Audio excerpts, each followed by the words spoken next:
Hello, everyone. I'm Inslee, and I want to welcome you to the Better and Badder podcast, a podcast that is dedicated to you and dedicated to your level up, dedicated to you getting better and better. This podcast is going to introduce you to a lot of different tips and tricks that will help you in business, wellness, and your personal life. I'm going to introduce you guys to influencers, industry leaders, everybody that I can that is going to help you get to the next level. I am here to give you all the tips and tricks I have that have helped me out over the past year of my life to really accomplish the goals that I was hoping to achieve. So let's get to it. I'm so glad that you're here at B&B to get to know me better, to take some of these tips and tricks. And if there is just one thing that you walk away with that improves your life a little bit, then I will feel like I did my job. So I'm glad that you guys are joining me on this journey. So, I want to introduce the theme of the day, but before I introduce the theme, I should go ahead and introduce myself. I'm Inslee, and some of you guys might know me from my YouTube channel already. Thank you to my 200 subscribers. I'm really, really grateful for all of you guys. Some of you guys might know me from my TikTok. Follow me there. And some of you guys might actually know me from just real life. And I'm so happy and so glad that you're here at B&B to get to know me better. And I hope that we have a great time. So, the theme of the day is reinvention. So, a little history with me and reinventing. I have to say, I didn't reinvent myself nearly as much going into college or leaving. Okay, so let me explain. So, I was actually not a person that went off to college and decided to reinvent myself, but for lack of a better way of putting it, I'd hate to be a sob story. But in high school, I was very sad and did not think that I was going to live very long or plan to live very long. So I did not really plan to have a future. And so being in college and just being present and having so much fun, I think at that time was a bit of a relief. But when I went to college, I literally did pretty much all the same things I did in high school. I was not planning, I was not thinking about jobs and future. I was not thinking about who I wanted to become. I was very different at that time. I was survival mode me. Survival mode me and thriving me are obviously very different. I have a different mindset, of course. So in survival mode, I definitely worked some sketchy jobs and hung out with people that were not really the best for my future, my health, whatever.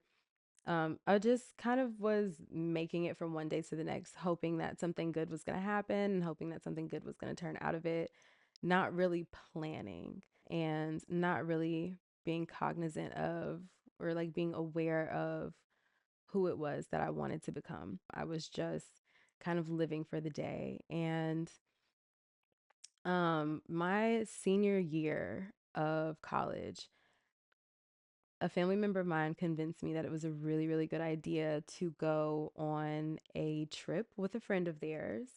And that friend ended up assaulting me, for lack of a better way of phrasing that.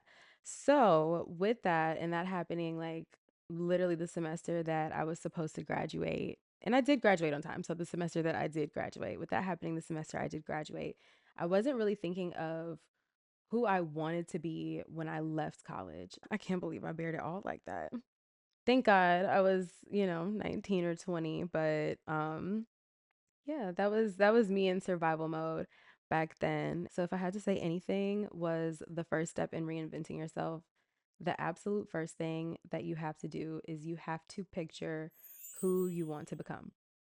And no one's saying that you have to change yourself completely. You have to do this huge overhaul. It is work, yes, but you just have to picture a version of yourself. And I mean, what does that person smell like? What does that person feel like? What does that person think about? What music do they listen to? Really, really picture that version of yourself. And then you have to say no to everything that does not help you to become that version of yourself. It took a while for me to start picturing myself like this. It took me a really long time to start picturing myself in that way and to start seeing myself in the future and trying to even figure out who I wanted to become to reinvent myself. I would say 2018, 2019. 2 years after college and after everything had happened was when I really started to do what I could to get myself back on track with my career and pave out that pathway for myself, basically, to have work and make connections and provide something that was valuable and a resource for people. I started an Instagram and started doing different things with different people in Atlanta. And at that time, I started posting different news and details and things that were going on in Atlanta, job postings, highlighting different things about community. I love Atlanta. I'm from Atlanta. And it was just a passion project that I wanted to take on because I was spending so much time in Atlanta and I wanted to make it valuable for me and valuable for people that follow me. I mean, the Instagram page got attention from like Mayor Kasim Reed, from Two Chains. It was a really incredible experience, but it took 2 years because I graduated in spring of 2016 and I kind of started doing this and moving like this in 2018, 2019. So it took me a couple years, honestly, to really take that time and start picturing myself in the future and start seeing a future for myself that I was happy and I was doing the things that I enjoyed. And of course, a future where I was making money, which would bring me to number two. So, number one is picturing who you want to be and picturing that absolute best version of yourself. Number two is to build up your own work, build yourself up through your work. A lot of us creatives in this industry, if you're working in music, if you're working in television, and I mean a lot of other industries, you have to have a portfolio. I actually learned this tip from Adam Sandler. So, of course, he owns Happy Madison Productions and like super famous actor. It would be wild if you don't know who Adam Sandler is, but if you don't know, that is okay. But Adam Sandler said in an interview several years ago that was why he created Happy Madison, was because even though he was like a super famous actor, he's getting paid really well, he still had to seek out his own projects and kind of create his own work. So I definitely borrowed that one from him. And I do think that it was a really good tip, especially when you're starting out and you don't really have such a big portfolio yet, or you haven't had that many opportunities. A lot of my first opportunities that I ever got were opportunities that I actually had to create on my own.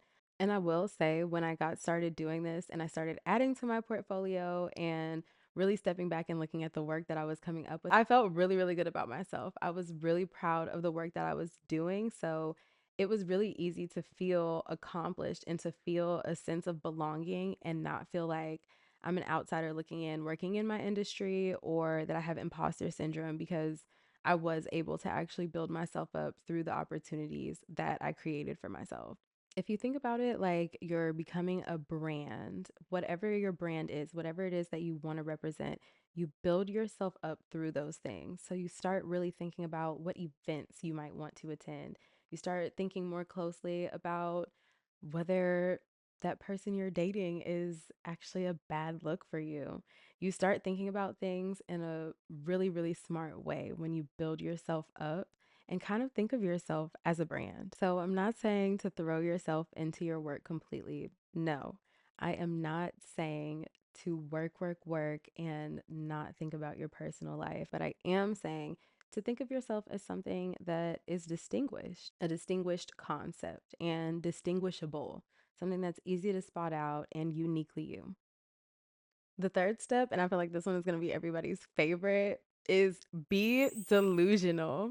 And when I say be delusional, no, do not be delusional as in Delulu crazy. I mean Delulu as in, if it's one in a million, you really genuinely in your heart of hearts have to believe you are that one, because you are that one. And you have to be able to sell that to somebody, to say, I am that one. I deserve this. Who's going to believe in you if you don't believe in yourself, right? Like, if anybody believes anything, you should believe that you're the one in the million that's going to get the opportunity or that's going to get the job. And that has worked for me more often than not. I have talked myself into so many opportunities just by having the confidence, and often the confidence is fake. Fake it till you make it, but being delulu is a good tip. I would definitely say be a little bit delusional in your career in a positive way. So, being delusional does not always work for me. I cannot sit here and say that being delusional has gone well every single time in my career, in my personal life, regardless. Being delusional does not always work, unfortunately. So you might have to go back to the drawing board. So there was a time, can I say those names? Can I say the company name? This is gonna be my one name drop for today. So there was a time that I was interviewing with some really good companies. So I was interviewing at HBO as well as a couple other really big name talent agencies, and I was in my third round of interviews for those companies, and I was in like first, second round of interviews for a couple other companies, and I was gonna have all of these companies in this bidding war. I was ready. I was in a really, really good position in my career, and this is 2019. So this is when I have my page up and running.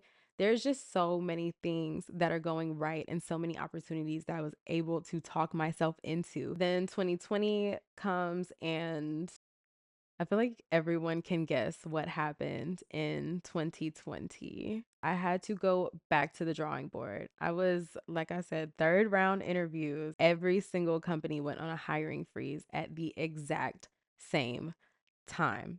It is the middle of the pandemic Lovato. Nobody is trying to hear me. Nobody is trying to take my calls. Everybody is trying to figure out what's happening next. So I had to completely go back to the drawing board. One thing I've also learned when it comes to the drawing board, especially in this year, as I'm doing more stuff with my social media and I'm just trying different things and different avenues, is that you really have to take a step back and look at the bigger picture. You have to look at the aggregate, as the finance people say it. The way I would put that is kind of, if you had a huge Instagram account and in the last month you gained 1,000 followers, would you sit around and worry about the 2 followers you lost on a random Thursday? Some people would. Some people would. At one point, I was some people. I might still be some people on some days. We're getting better and better. But it's really important to take a step back and look at that bigger picture. If you overall gained 1,000 followers, it does not matter which ones you lost, even if it was little Johnny from homeroom in 8th grade. It's okay. It is okay. You have to look at the big picture. So for me, big picture at the time was I felt like I knew a lot, but I couldn't do a lot, which again, you take a step back and look at the big picture.